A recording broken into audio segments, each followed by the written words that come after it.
what do you consider the most pressing need insurers who want to be relevant in 10 years need to tackle these days? Yeah, I would say it's two things. So one thing is, if you just very generally think about what is a challenge for insurers today, despite, of course, climate change, right, and new emerging risks which are out there, which creates a complete different set of challenges also in terms of understanding risks, as we initially said. So this is one thing that needs to be mastered.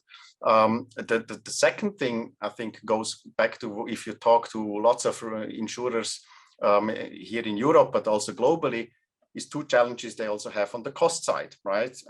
Which is the cost of distribution, the cost of loss adjustment, and these are two big factors.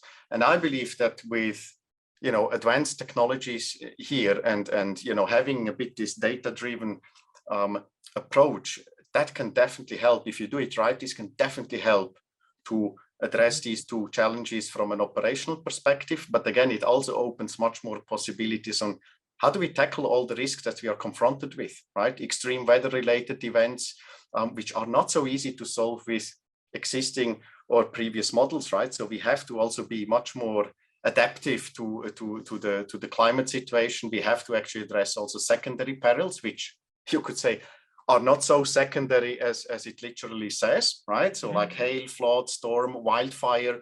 So these are, according to the experts, much more likely to come, much more severe, much more frequent, extreme rainfall, extra tropical cyclones. So I think there are lots of challenges that content-wise, from a risk point of view, need to be addressed, as well as the operational ones. And I really hope that in the industry that we